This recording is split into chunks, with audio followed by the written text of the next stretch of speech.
by J.C. McRae. A production by Parahuman Audio. Performed by a cast of fans and volunteers. Please visit parahumanaudio.com to learn more. Thank you and enjoy.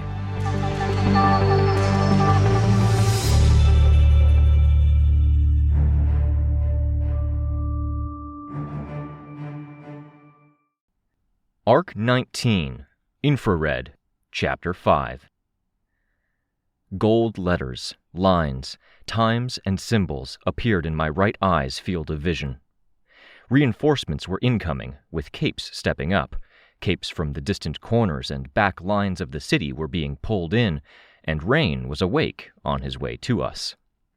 I couldn't even nod my acknowledgement or comment on the subject, because I wasn't sure it was good or right to be inviting capes into this.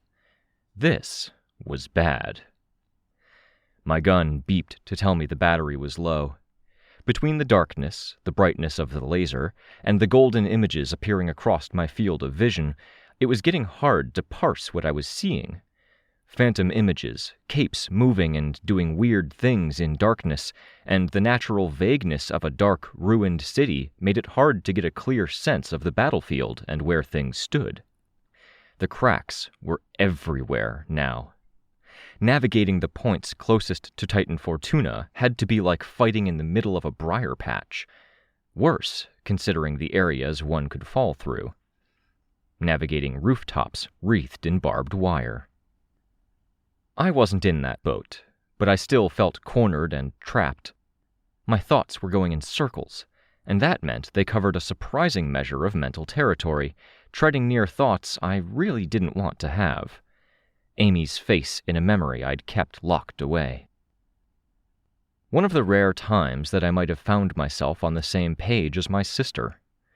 Neither of us wanted to remember that, and our individual reasonings were very selfish. There was a degree of self-preservation in Amy not wanting me to see her disregarding my wishes, and those 2 moments of shushing me where she'd altered my mind in real time to cancel out my protests, my skin crawled. I wanted those memories gone, because they got in the way of me thinking in a straight line, and they made the days where I didn't think as much about this stuff fewer and far between. But they were necessary. As a warning, as a general awareness of what I was up against. They were context that, for some reason, got me thinking about Contessa, who I was watching now, standing there and healing while the titans in her network fought on her behalf. Chess pieces in the hands of a machine that had solved the game and knew every permutation. And we didn't have the pieces or the knowledge of how to play the game. 2 new titans had joined Ophion, the Nemean Titan and Titan Fortuna. I narrowed my eyes and aimed, firing at the titan that was still emerging and rising to its full height. It was more fragile as it emerged, but I was put in the situation of having to figure out how he grew and anticipate it, or else I was distributing my damage across multiple points.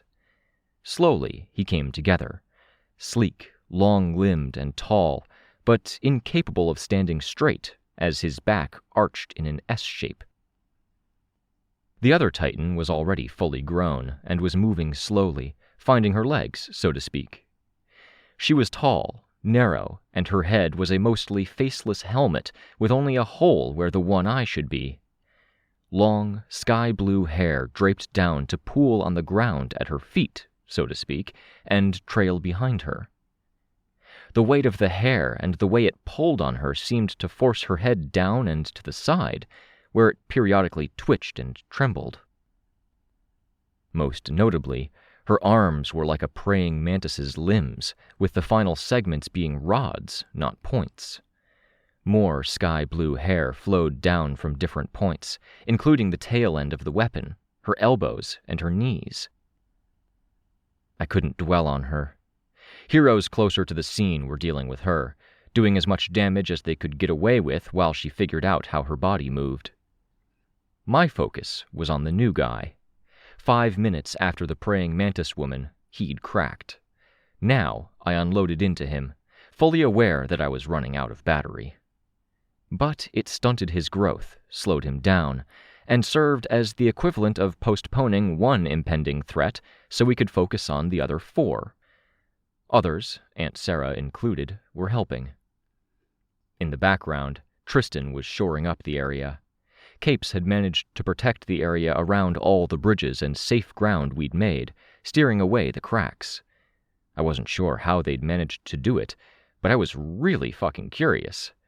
I was willing to bet there was a whole story there. Power testers or enterprising problem solvers in the Warden's ranks figuring out an interaction. I wanted to be a part of that, if only to apply that problem solving going forward. Maybe I could. While holding the gun and paying close attention to where the blasts went, I reached into the pocket of my top between the breastplate and my stomach, and I pulled out my phone. It felt very strange to be scrolling through my contact list at the same time I was firing a death laser. I heard the phone ring. It was distorted, and the distortions matched up with the thrums I felt coming through my death laser gun. "Hey, you called? What's up?" The voice, similarly, was chopped up. "Rein's on his way." "Hi, Lookout. That's fine. Good. Thank you," I said, stumbling. I still wasn't sure if it was good we were being reinforced, but I wasn't sure what we were supposed to do against something like this. "Backline figured out a way to preserve the island. Any chance you can figure out why and pass it to me?" "Displacement powers," Kenzie said. That was a fast response. Are we going by the power sourcing term, the power end state term, or by PRT classification terminology? Checking." I kept firing.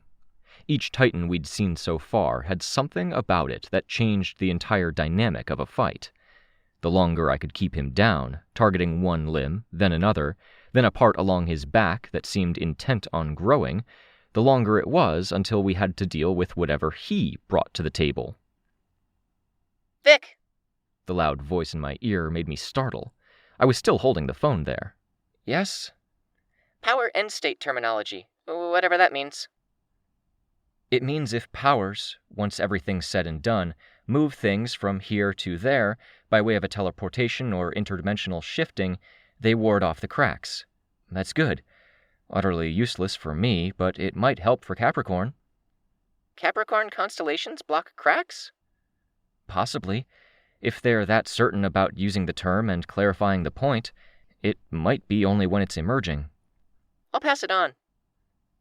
"If the Wardens aren't already telling as many people as possible, try to convince them to, or get people to pass on the word." "Okay. Bulletin. I'm getting overloaded with information. There's so much to sift through, and I don't want to mess up your aim by dumping a whole report in your one eye, so I wasn't sure if—" "What's the bulletin?" I asked. I hated to interrupt, but bulletin meant a succinct news statement. A flustered Kenzie might have made it into an essay. "We've got an ID on the first new Titan. It's Mystic Magic Impaler." A heroine, I thought. Fuck. Whatever my feelings were about Super Magic Dream Parade and their vigilante-level ugliness dressed up in gaudy distraction, they'd been fighting for the side of good.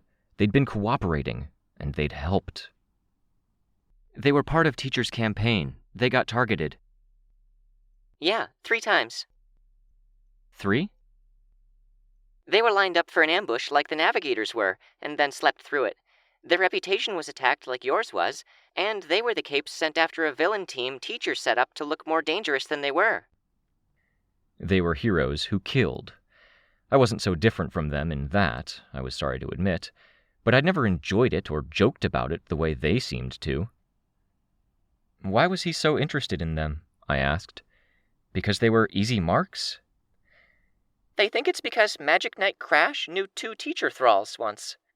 One escaped, the other was in Teacher's employ." "Okay," I said. I still wanted to think it was a consequence for sketchy behavior. "She had spear extension and other stuff," I said, keeping my aim on the new, unnamed Titan while watching the Titanified Magic Mystic Impaler enduring massive explosions, chunks being taken out of her. Yeah. Her weapon had weird rules for if she swung it, thrusted, or kept it still." "Got it," I said. I noted those praying mantis limbs. The Nemean Titan was trying to get closer to her, but physical barriers were being used to slow him down. He was close enough that Capes couldn't get behind her, and had to stick to the flanks and in front of her. He seemed a lot more passive than before.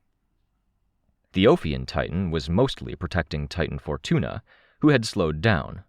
Here and there, she deflected something incoming, or grabbed a master minion. "They've been letting those acquainted with the people who crack name the Titans we end up with," Kenzie reported. "Super Magic Dream Parade says they want to name her Titaness Amenunu Hoko." I laughed despite myself, surprising a few people who were flying nearby, Aunt Sarah included. A short, surprised bit of amusement, almost unhinged. "Tell me there's a short form for that." "Looking it up, and no." "What does it mean?" I asked. My gun beeped, battery low. "Jeweled Spear of God, or something." "Impaler Titan it is," I said. "Sorry, as much as I want to respect the name her team offered, they have to make everything such a pain in the ass." "The application says they wanted to make her name special, so it stands out." "Okay," I said. "Okay, right." "What's that beeping?" "My gun. I'm running out. The extra batteries are out in the middle of nowhere." "I'll talk to people," Kenzie said. "See about getting you a portal. We can have a team swap out the battery." "And fix the gun?" I asked. "It's falling to pieces on me. If there's any tinkers on standby." The housing was torn and tearing even as I fired. "That'll take a bit, but there's lots of tinkers standing around and wishing they could help." "Great," I said, injecting false positivity into my tone. A streak of blue marked a single laser fired by Legend. Unlike the raw barrage he'd fired earlier, this was a narrow, thin bolt that was bright enough to see from a mile away. The Impaler Titan was already there, acting. One of its rod-like limbs, column-like, reached out and space distorted beyond it. Legend's laser hit that distorted column and flashed out. It lasted for a quarter second, but in that quarter second, the laser raked across our defensive lines. Her network was operating with the benefit of her power. The Impaler Titan attacked. The sideways movement of her weapon saw her move as well, as if space was fixed at the center point of the longest part of the limb, and she levered herself around it. She thrust it, and it extended, punching into force fields. She kept it still, and the weapon unfurled. The rod, like a drill bit, became a cone, like a drill.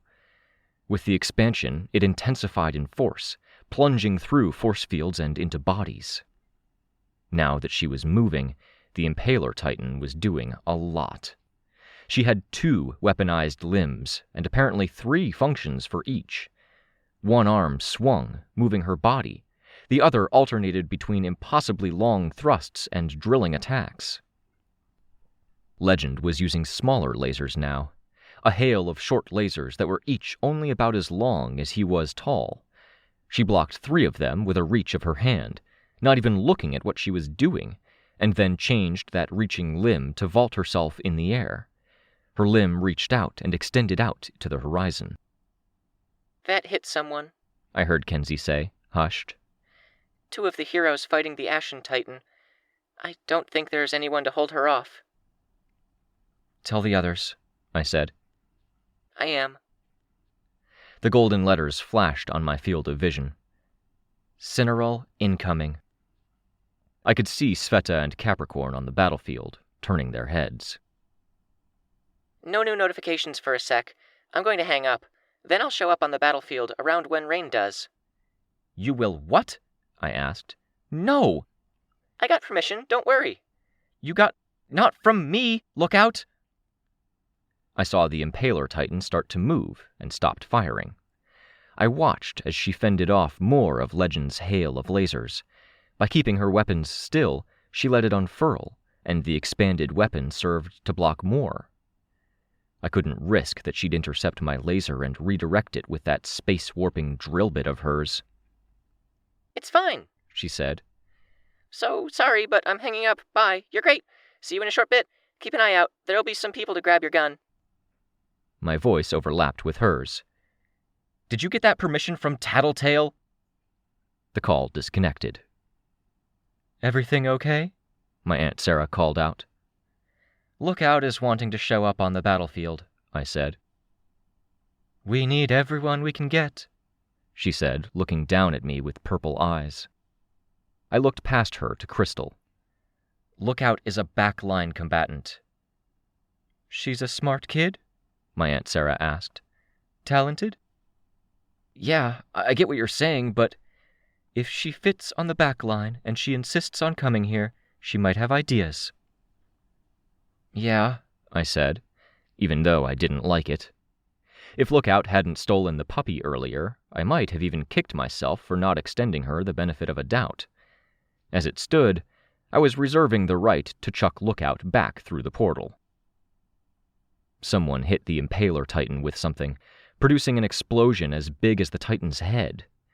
She moved to retaliate, and I started firing again, targeting the Titan we were suppressing. He'd grown in just the time I'd stopped. I focused on the most damaged areas, flying closer. The gun was beeping incessantly now. The laser sputtered out. "Second of the new Titans is joining the fight."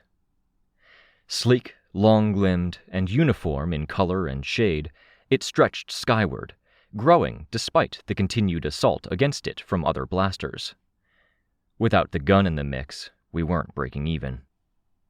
He dropped into the ground like it was water, producing a liquid ripple that shook buildings, street, and cracks in reality.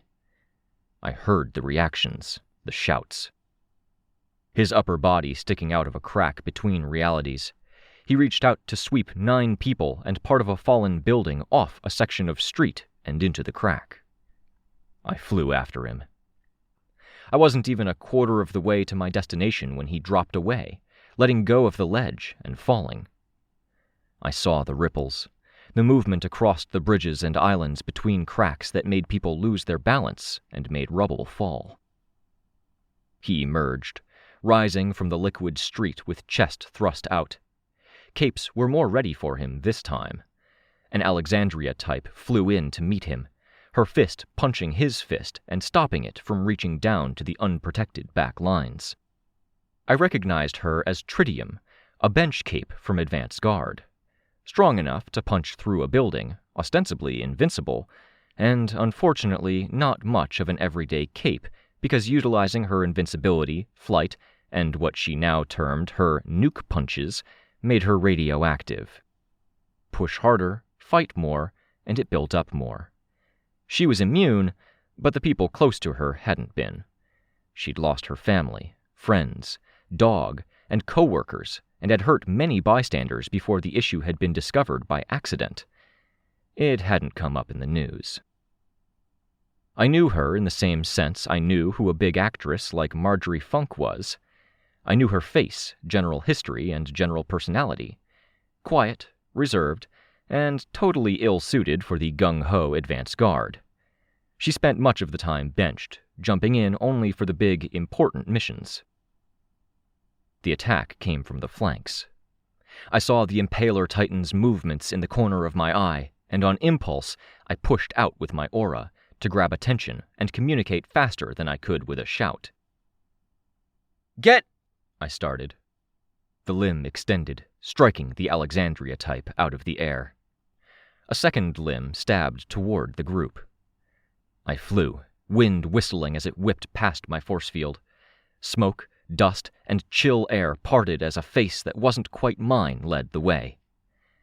Belated, I put my phone away.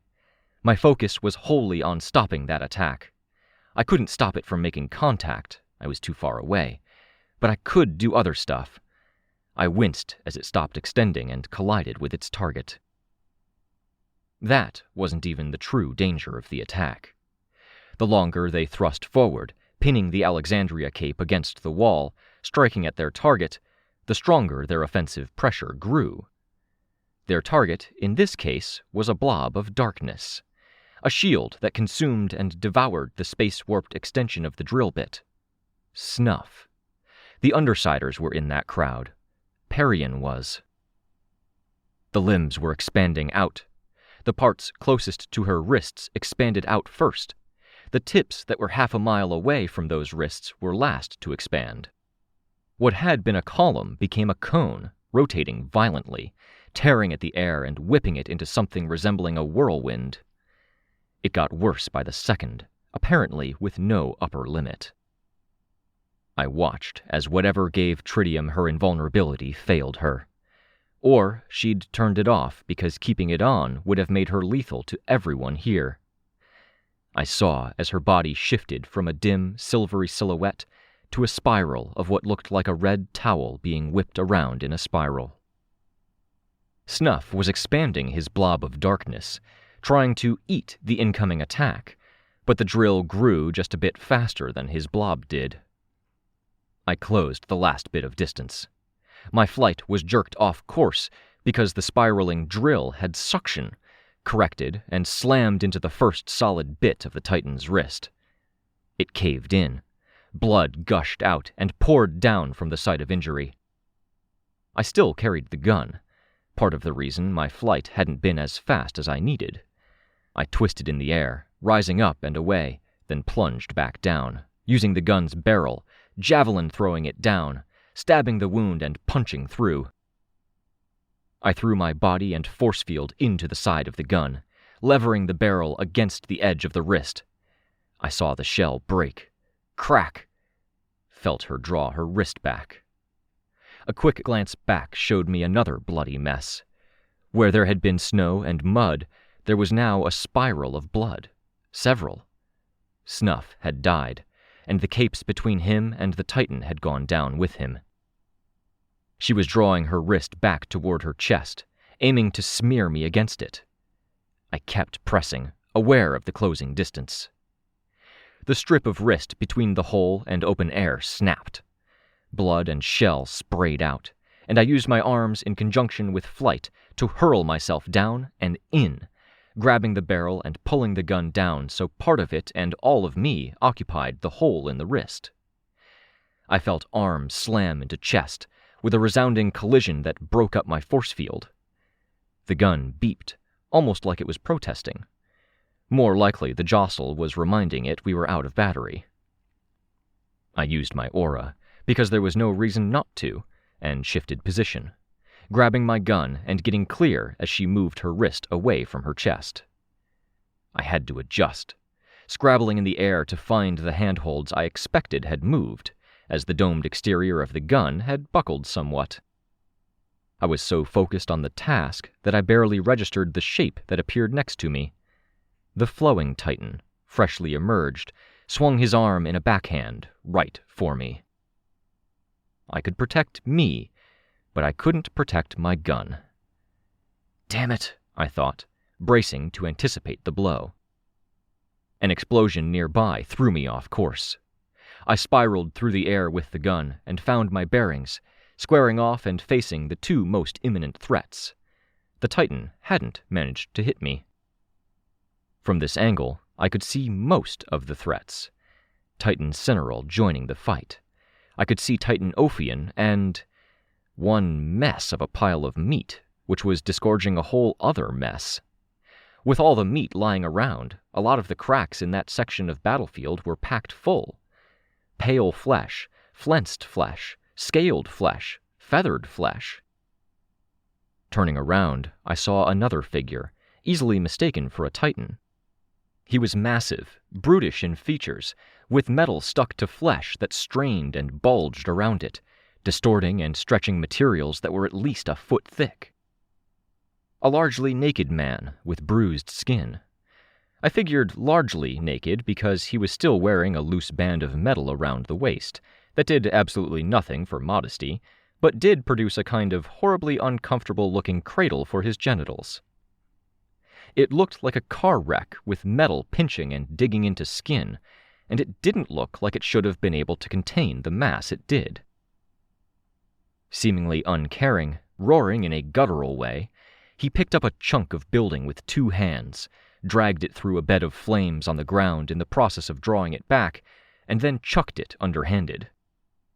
It detonated on impact, like the material of the building was an eggshell containing molten material. The Titan reared back, and the mostly naked Titan threw himself at the liquid Titan, grappling and wrestling with it to keep it from sinking into the ground. The Gibber-what's-it-night, Chris's Chevalier. Except way, way bigger, of a size to match Titan's. The Impaler Titan struck him with her one good arm, stabbing his side. He shoved the Flowing Titan at her, then dashed toward the two of them. "Victoria!" The voice was dim. I looked. A second later, gold lines pointed to my target. I saw Lookout. Her backpack was on, and every surface near her had been holographically altered to look like a terminal, with an emphasis on eye shapes rather than squares. Rein was with her. Sveta and Tristan stood off to one side, distracted but with the team, and Chris stood off to the other side, more or less kid-size, wearing someone else's jacket and the metal ring with syringes pointing inward around his neck. No braces, no headgear. All of his focus was on the giant. The Chevalier giant picked up a concrete pole and brushed it against a crack in reality as it passed it. The pole shifted, blurring, and became transparent, with a torn-up reality at the outer periphery. He clubbed the two Titans, thrashing them like he was swinging a baseball bat, and as hard as he swung, the pole didn't disintegrate. I turned my focus back to the others. "You shouldn't be on the battlefield, Lookout."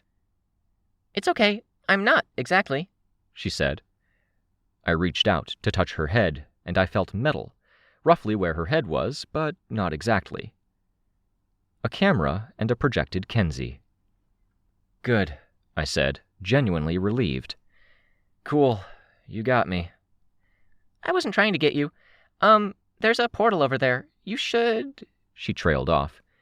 "You did awful things to that gun. Dragon gave you that." She stuck her hand out, and it clinked as she touched the gun's housing. "What's this?" Chris asked, looking over. Kenzie pointed. "Perverse," he said. "That's pretty funny." "We're on the same page," Lookout said, with a note of amusement to her voice. "I said something similar. I even thought perverse, even though I'd never say it. We're on the same wavelength." Ugh. "How'd it go, Rein?" I asked. "I could tell you, but Tristan wants to get everyone together for a debrief," Rein said. He stood straight, his attention on the distant fighting. More on the fight between the heap of flesh and the flesh-warping Titan Ophion, which was weird now that I thought about it. "The fuck?" I asked. "That's the mother giant," Rein clarified, pointing.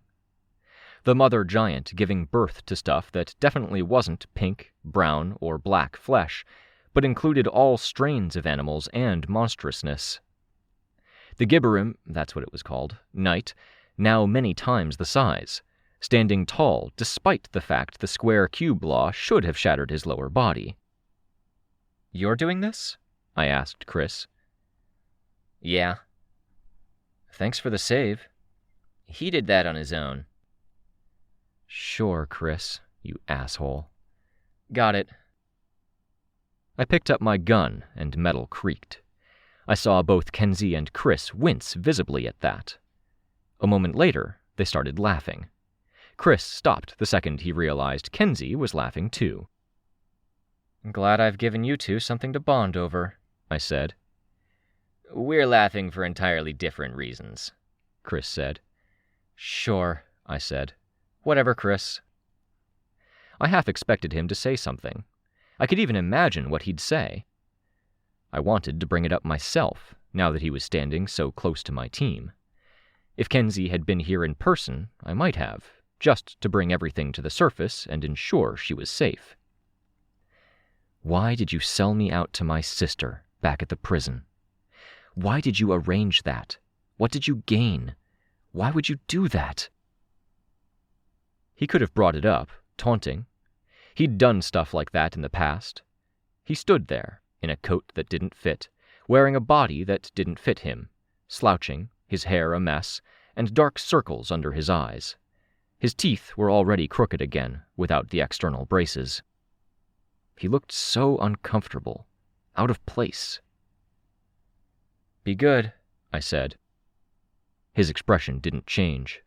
Kenzie, at the same time, gave me a salute, hand going to the forehead of her wide-eyed helmet.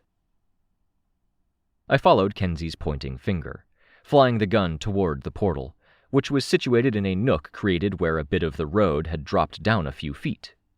The side of the road above it was wide open, a portal waiting. People were gathered inside, finding some shelter from the hostile battlefield.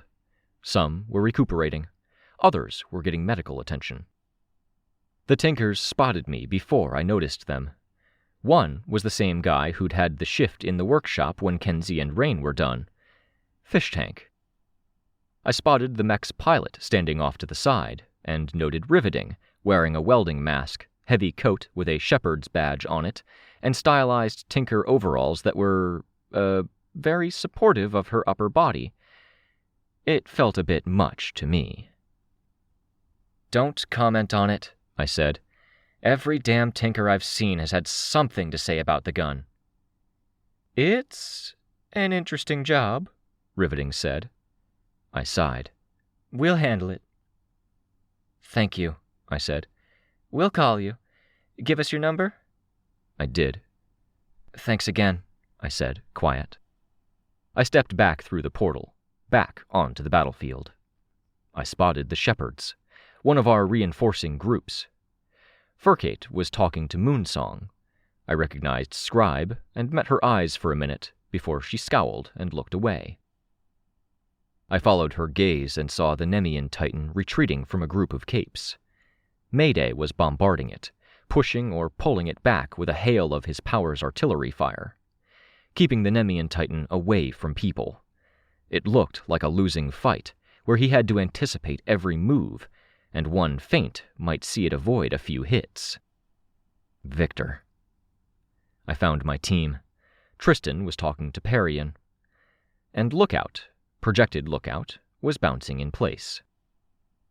Legend was barely even visible now. He was aware of an omnipresent threat that the Impaler Titan could space-distort his lasers and send them to new targets. He flew to keep one Titan or another between himself and the Impaler. "We ready?" Rein asked. "As much as is possible," I said. "I have to go back in a short while to get my gun. Until then, I'm diving in." He nodded. "It's kinda cool having the team together again," Kenzie said. "Except Natalie. I should really have a tiny floating camera with me that's just for Natalie. How cool would that be?" "Not cool in the slightest," Chris said. "What's actually uncool is that Ashley isn't here," Kenzie said. "If she was, then we'd really be reunited." "I saw her," Rein said. "You what?" Tristan was paying attention now. He'd been staring off into the distance. "When I was in there, I didn't have time to think, only to act on instinct. I put my hand against Crystal and I transmitted a message. The way they talk, I think the way Scion talked, they tap into every part of the overall system that's capable of expressing an idea, every chunk of crystal and part of the greater landscape that has stored data that relates to the idea, each one given a different weight. And the message I chose, it woke her up, got her attention. She appeared for a moment. I'm pretty sure she's there, here, helping now." "Do you think I could talk to her with my camera?" Kenzie asked. "The one I used for Tristan and Byron, and for breaking into the dream room?" "You have a better idea than I do," Rein said. "But if you want all of Breakthrough back together, you got it." Kenzie nodded. "I broke Scotty off from the rest of her group. She seemed most problematic to have in the network," Rein said. "Good," Tristan said. "Good man." "And we figured some stuff out. The same principle that I used to communicate, it applies in reverse." "The hitting every related note thing?" I asked. Rein nodded. His breath fogged around the edges of his mask. "The destruction. The point we destroyed," Rein said. "Colt thinks it was on purpose." "Who did it on purpose?" I asked, tense. "Contessa?" He nodded. How? We'd targeted an area with the most communication flow. She'd chosen to communicate across those lines, targeting those specific areas. Does Colt have any intuition why? I asked. No, but it would be worth figuring out. Every move we make is one she's guided us to, Tristan said. He sounded like he was going to say something else. There was only the noise of ongoing fighting. We're still getting new Titans, he said, and it didn't sound like that other thing. We just got 4 more. Mystic Magic Impaler, Shortcut, Drill Bit, and the Custodian. I looked at him in surprise. Somehow I hadn't thought she could be gotten like that, caught by the cracks.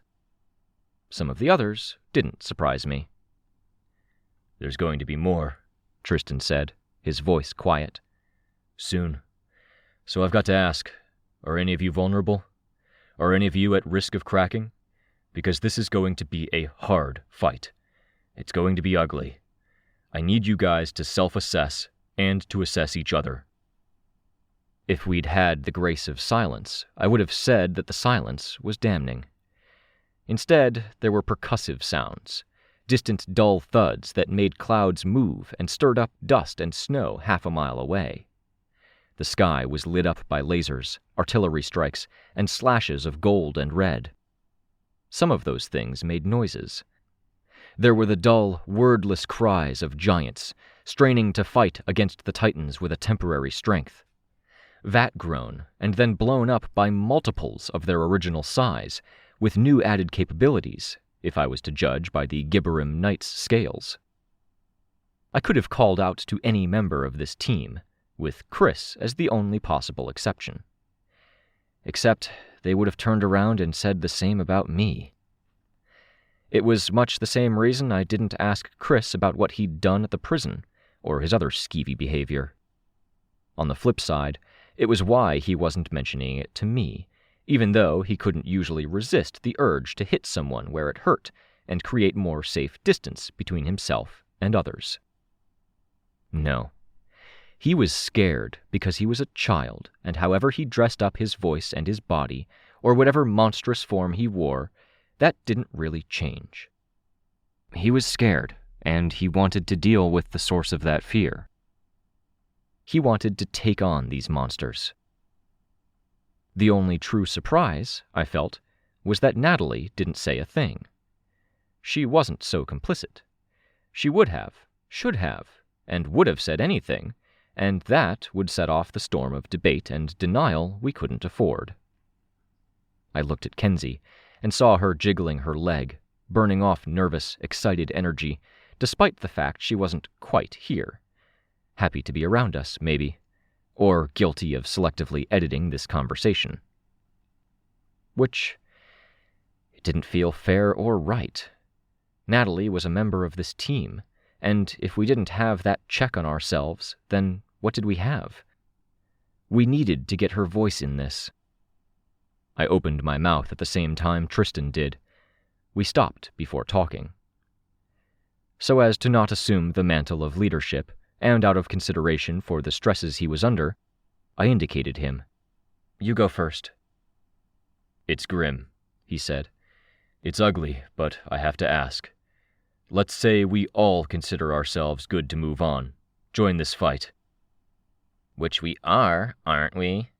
Chris asked, his voice given an ironic, sarcastic kind of edge. The only person who wanted to be a Titan. We're fine. Sure, Tristan said. If any of us happen to be wrong, maybe we should agree to take a bullet before we can fully turn Titan. It has to be better, doesn't it? I don't think you can come back from that. Slowly, reluctantly, there were nods. From everyone but Chris. No sentimentality. Faster is better. More nods. Again, from everyone but Chris. What did you want to say, Victoria? Tristan asked me. I shook my head. I think you covered that base. He pressed his lips together behind the lower portion of his helmet, where everything below the nose was visible. It made it hard to tell smiles from frowns, but I could see that resolution. You realize we're all doing everything exactly to her plan, right? Chris asked. He looked back at me, as if to reinforce the argument. There were moments I could tolerate him, and even wanted to see him find a way to work with this group again. And there were times I could imagine myself taking his head off. "Fuck off with the negativity, Chris," Sveta said. She rubbed at her arm. He'd betrayed me. He was holding on to that ammunition, and I didn't want to be shot at. I didn't want to hear it. "I'm sorta confident," Rein said. "Or not unconfident." "You said you sent a message," Sveta said. He nodded. "One word with a million facets to it." "To who?" Rein pointed, the smaller arm he'd attached to his arm mimicking the gesture. "And you think she listened?" Chris asked, almost derisive. Everything might be counting on it."